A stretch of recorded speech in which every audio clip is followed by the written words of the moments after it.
close your eyes for a moment, or better yet, keep them open and look at your hands. Do they feel like they belong to you, or do they feel like tools being operated by a person who left the room a long time ago? You are probably sitting here, scrolling, watching, searching. You tell yourself you are looking for motivation.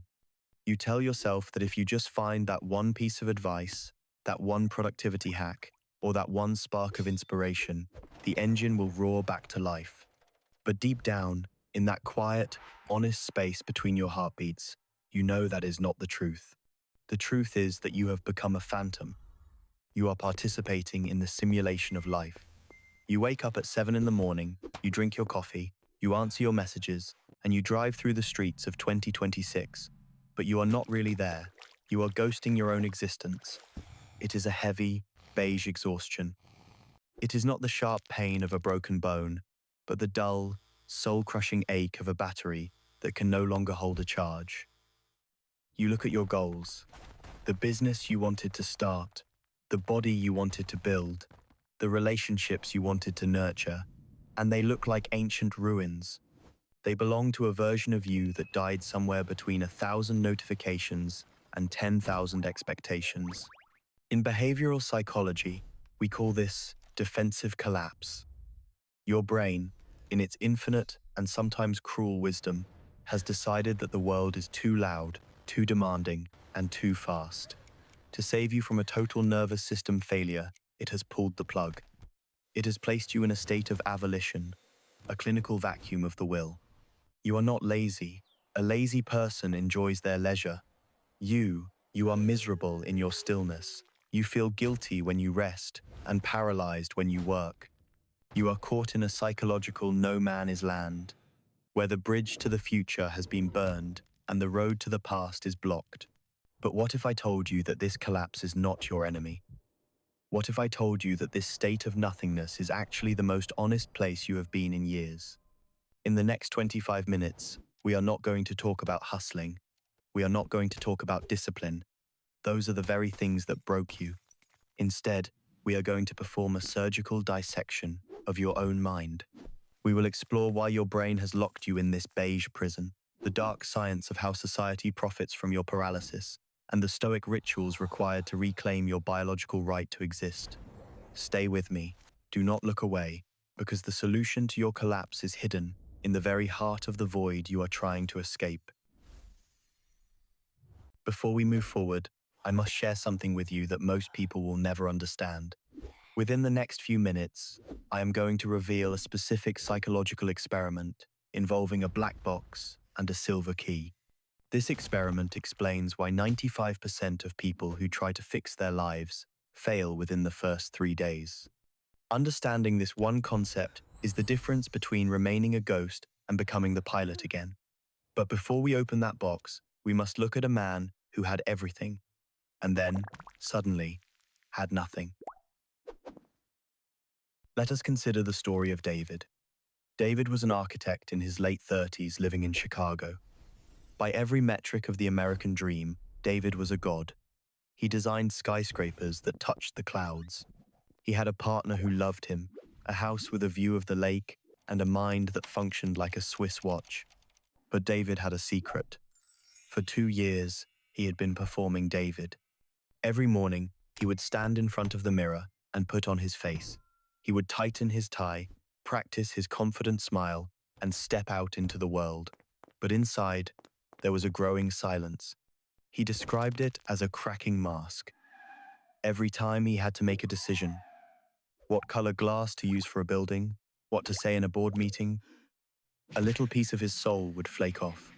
One afternoon, in the middle of a high-stakes presentation for a $50 million project, David simply stopped talking. He did not faint. He did not have a panic attack. He just stood there, looking at the laser pointer in his hand. He looked at the red dot on the wall and realized that the red dot had more purpose than he did. The red dot was doing exactly what it was designed to do. David, however, was a hollow shell. He walked out of the room, left his briefcase on the table, and drove for 6 hours. He ended up at a motel in the middle of nowhere. He stayed there for 3 weeks. His collapse was total. He could not even decide what to watch on television. He would sit for hours staring at the beige wallpaper of the motel room. To an outsider, he looked like he had given up. But in reality, David's brain was performing a system restore. David had fallen victim to hypernormal stress. In our modern world, we are expected to process more information in a single day than our ancestors processed in an entire year. Our brains are still running on Paleolithic software. We were designed to track a deer, find water, and protect a small tribe. We were not designed to track 10 different social media metrics, manage 3,000 emails, and compare our lives to the curated highlights of 8 billion strangers. When the Paleolithic software crashes, it does not show a blue screen. It shows David staring at a beige wall. This is the stick figure visual of the collapse. A man standing in a beautiful garden, but he is drawn with a single, thin, trembling line. He is so fragile that even the weight of a butterfly landing on his shoulder would shatter him. Are you David? Are you currently sitting in your own version of that motel room? Even if you are physically in your office or your home, have you reached the point where the mask has finally cracked so much that there is nothing left underneath? If so, take a breath. You are exactly where you need to be to begin the science of reconstruction. To fix a machine, you must understand the physics of its failure. Why does the human will, once so vibrant and full of fire, simply vanish? We must start with the anterior cingulate cortex, or the ACC. Think of the ACC as the cost-benefit analyst of your brain. Every time you think about doing a task, your ACC runs a lightning-fast calculation. How much energy will this take? Versus, what is the probability and magnitude of the reward? In a healthy brain, the reward outweighs the cost, and you feel motivation. But in the state of defensive collapse, your ACC has become desensitized. This is due to a phenomenon called dopaminergic flooding. Because we live in a world of instant gratification, social media, fast food, endless notifications, our dopamine receptors have been battered. Imagine a radio. If you play the music at maximum volume for 24 hours a day, the speakers will eventually tear. You will turn the dial to 100, but all you will hear is a faint, distorted hum. This is your brain in 2026. You have experienced so much artificial reward that natural reward. The feeling of finishing a project, the joy of a long walk, the satisfaction of a deep conversation, no longer registers. When the reward signal is too weak, the ACC looks at the cost of effort and says, denied. This is where the Ash conformity experiment meets the dark psychology of the modern age. Solomon Ash proved that people will deny the evidence of their own eyes just to fit in with a group. Today, the group is the digital collective that demands you be productive, happy, and successful at all times. You see everyone else winning, and your brain concludes that you are losing. When your brain believes it is in a losing position with no way out, it triggers the freeze response. This is the third pillar of the survival instinct: fight, flight, or freeze. Defensive collapse is a permanent freeze. Your nervous system is stuck in a loop, believing that any movement will lead to more pain or more failure. So, it chooses the safety of the void. This leads us to the concept of avolition. In clinical terms, avolition is often seen in severe cases, but in the 21st century, it has become a societal epidemic. It is the total inability to initiate purposeful activity. You want to move, but the command from your brain to your muscles is intercepted and deleted. You are like a car with a full tank of gas, but the spark plugs have been removed. No matter how hard you press the pedal, you are going nowhere. And here is the dark truth that society will not tell you. A paralyzed population is a profitable population. When you are in a collapse, you are the perfect consumer. You are too tired to create, so you consume. You are too numb to protest, so you comply. You are too distracted to lead, so you follow. Your collapse is not just a personal failure. It is a symptom of a world designed to keep you small, static, and staring at a screen. In a moment, I will share the 3-minute reset, a technique used by special forces operators to bypass the anterior cingulate cortex and force the brain into manual overdrive. This is the only way to restart the engine when the spark plugs are gone. But first, we must look at the Stoic solution to the beige prison, the Stoic Reconstruction. 2,000 years ago, a man named Marcus Aurelius sat in a tent on the edge of the Roman Empire. He was the most powerful man in the world, yet he was surrounded by plague, betrayal, and endless war. He felt the collapse coming for him every single day. How did he survive? He built what he called the inner citadel. Stoicism is not about suppressing emotions. It is about filtering reality. When you are in a defensive collapse, your filter is broken. Everything is getting in, and it is overwhelming you. To rebuild, you must apply 3 specific Stoic protocols. Protocol 1, the dichotomy of control. Most of your energy is being leaked into things you cannot control. The economy, the opinions of others, the mistakes of your past, the uncertainty of the future. This is like trying to heat your house with all the windows open. You must perform a radical narrowing. For the next 7 days, you are officially forbidden from caring about anything outside of a 3-foot radius around your body. If you cannot touch it with your hand, it does not exist. This sounds selfish, but it is surgical. You are closing the windows so the heat can finally build up. Protocol 2, amor fati. Friedrich Nietzsche, heavily influenced by the Stoics, spoke of amor fati. The love of one is fate. Usually, we fight the collapse. We hate ourselves for being tired. We scream at ourselves for being lazy. This internal war consumes the very energy you need to recover.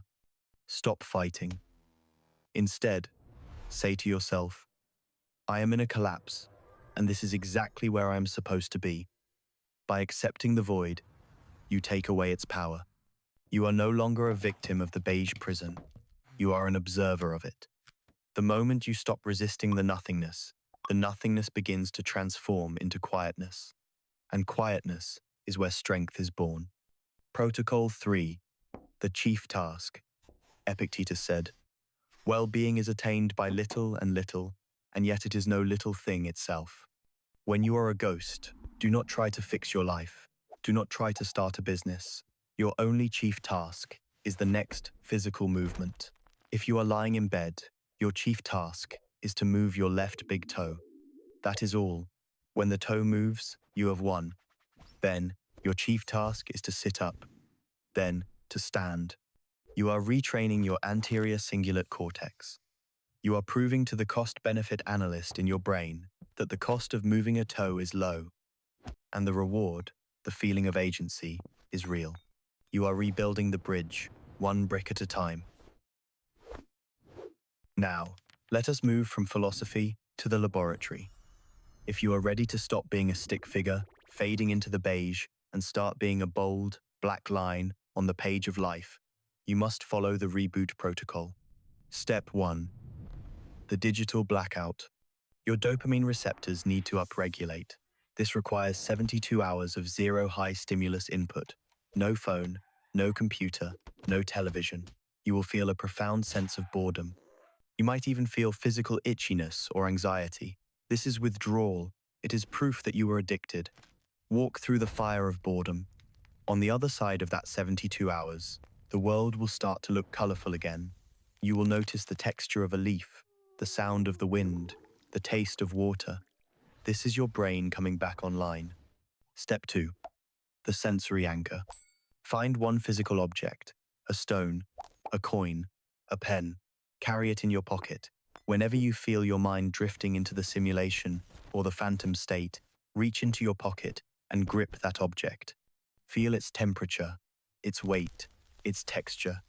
This is a grounding technique used to pull the pilot back into the cockpit. It forces your brain to prioritize real-time sensory data over abstract anxiety. Step 3. The pre-mortem visualization. Spend 5 minutes every morning imagining the absolute worst-case scenario, that you stay exactly like this for the next 40 years. Imagine the regret on your deathbed. Imagine the person you could have been looking at you with pity. Again, this is not to punish you. It is to create healthy friction. Sometimes, the fear of staying the same must become greater than the fear of changing. Step 4. The 3-minute rule. Whenever you feel the freeze response, set a timer for 3 minutes. Tell yourself, I will do the thing I am avoiding for only 180 seconds. After that, I am allowed to stop. The brain is terrified of forever, but it can handle 3 minutes. Usually, once you break the static friction of starting, the dynamic friction of continuing is much lower. Step 5. Shadow integration. Ask yourself, what is my exhaustion trying to tell me? Perhaps you are exhausted because you are living someone else's life. Perhaps your shadow has shut down your engine because you are driving toward a destination you never wanted. Listen to the silence. What does the ghost want? If you are still here, listening to my voice, then the pilot has already returned. You are no longer just a ghost. You are a witness. The defensive collapse you have been experiencing was not a death sentence. It was a sacred pause. It was your soul's way of saying, the old way of being is over. Something new must be born. You are like a stick figure on a beige background who has just realized that he is the one holding the pen. You can draw a door. You can draw a window. You can draw a path that leads out of the motel room and into a world that is waiting for you. Do not rush. Do not feel the need to succeed by tomorrow morning. Just exist. Be the bold, black line. Be the observer of the mind. The world of 2026 is designed to consume you, but you are not a consumer. You are a creator, a thinker, and a sovereign being. Would you like to explore the specific dark psychology techniques used by social media to keep you in this state of collapse? Or should we dive deeper into the Stoic morning rituals for total mental clarity? The void is gone. The light is returning. Thank you for your time, your attention, and your courage. You belong here, at the Behavioral Psychology Lab, among those who dare to look into the mirror and see more than just a reflection. Class dismissed. Wait, before you go, look at your hands one more time. They are yours. Now, use them to do something small, something real, and something kind, starting with yourself. Goodbye for now.